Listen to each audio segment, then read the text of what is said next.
Tuanzie nchini Tanzania ambapo makamu mwenyekiti wa chama cha upinzani Chadema John Heche pamoja na viongozi wengine wa chama hicho wameachiwa kwa dhamana, hatua ambayo imethibitisha rasmi na Chadema. Viongozi wengine wa Chadema walioachiliwa kwa dhamana ni pamoja na naibu katibu mkuu bara Amani Golugwa, aliyekuwa mbunge wa Arusha mjini Godbless Lema na aliyekuwa meya wa manispaa ya Ubungo Boniface Jacob. John Heche alikamatwa zaidi ya wiki 3 zilizopita bila kufikishwa mahakamani. Baadaye alipelekwa kituo cha polisi na kuhojiwa kwa tuhuma za ugaidi. Sasa ili kufahamu zaidi, muda mfupi uliopita nimezungumza na Hekima Mwasipu ambaye ni wakili wa John Heche. Kimsingi kama ninavyokumbuka, alikamatwa tarehe 22 kwenye viunga vya mahakama kuu alipoenda kuhudhuria kesi ya mwenyekiti wa chama cha demokrasia na maendeleo Mheshimiwa Tundu Lissu na akapelekwa Dodoma. Sasa almost kuanzia tarehe 22 mpaka siku ya leo alikuwa chini ya polisi. So baada ya kuandika maelezo yake kama tulivyotoa taarifa awali kwa tuhuma zile za ugaidi, hatimaye leo amepewa dhamana pamoja na viongozi wenzake. Labda unaweza kutueleza tu ni viongozi gani, viongozi wengine wa chama cha Chadema walioachiliwa leo? Viongozi wengine ni naibu katibu mkuu Amani Golugwa, mwenyekiti wa kanda ya Pwani ambaye pia ni mjumbe wa kamati kuu anaitwa Boniface Jacob, na mwingine ni mjumbe wa kamati kuu Godbless Lema. Hao ndo wajumbe wa kamati kuu au viongozi wa chama ambao walijisalimisha baada ya tangazo la polisi. Amani Golugwa alikuwa Arusha na Godbless Lema alikuwa Arusha.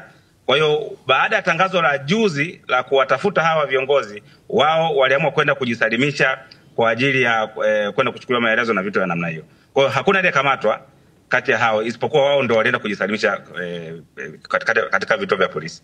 Baada ya kuachiliwa kwa dhamana leo, nini kinafuata? Mapolisi wametoa maelekezo gani? Maelekezo ambayo wamepewa ni kwamba kesho saa 5 asubuhi wanatakiwa wakaripoti kituo cha polisi cha kati, kwa maana Central Police Station mida saa 5, then watapewa maelekezo mengine baada ya hiyo saa 5 na kwamba nini kitaendelea au wana nia gani nyingine baada ya hiyo kesho saa 5. Kwa hiyo tutapata majibu baada wao kuripoti hapo kituo cha polisi cha kati. Mpaka sasa tueleze kifupi tu, sheria inasemaje kuhusiana na yale madai au mashtaka ambayo polisi walikuwa wana watuhumu au kuweza kuwahoji kuhusu? Kimsingi kuhusu makamu mwenyekiti kwa maana John Heche, nilishatoa taarifa awali, nafikiri tuzungumza na ninyi kwamba alikuwa anatuhumiwa na tuhuma za kujihusisha na matendo ya kigaidi.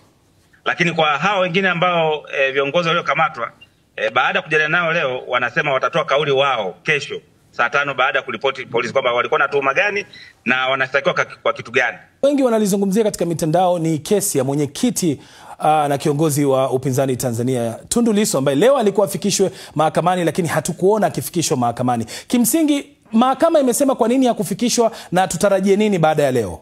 Upande wa jamhuri wametoa taarifa kwamba walikuwa na mashahidi ambao walikuwa kutoka mkoani huko Ruvuma. Kwa hiyo kwa sababu ya swala la kiusalama imekuwa ngumu kuweza kuwasafirisha kuja Dar es Salaam kuja kutoa ushahidi wao kwenye kesi ambayo inamkabili mwenyekiti.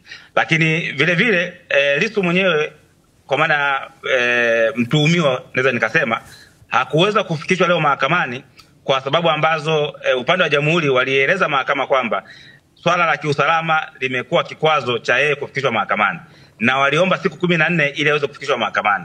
Lakini mahakama ikatoa amri kwamba tarehe 12 kesho kutwa afikishwe mahakamani na hao mashahidi wawepo ili kesi iendelee kusikilizwa kama wanavyopanga wao.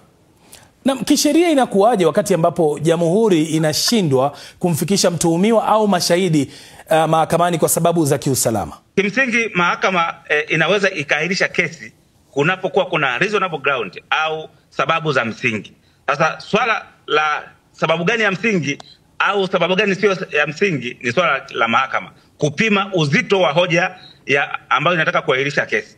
Kwa misingi hiyo swala la kiusalama waliona ni sababu ya msingi, ndio maana leo waliamua kuahirisha shauri, lakini wakasema siku 14 ni nyingi sana. Kwa hiyo anatakiwa kuletwa tarehe 12 ili shauri hilo liendelewe kusikiliza mapema iwezekanavyo. Sasa kama alivyotaja hapo wakili Hekima, kesi ya uhaini inayomkabili mwenyekiti wa Chadema Tundu Lissu iliyopangwa kusikilizwa leo Jumatatu imeahirishwa hadi Jumatano Novemba 12. Upande wa mashtaka umeiambia mahakama kwamba ulikusudia kumleta shahidi wa 4, lakini hilo halikuwezekana baada ya mashahidi kutoka Ruvuma na Mbeya kushindwa kusafiri kufuatia hali ya usalama iliyotokana na maandamano ya baada ya uchaguzi wa Oktoba 29.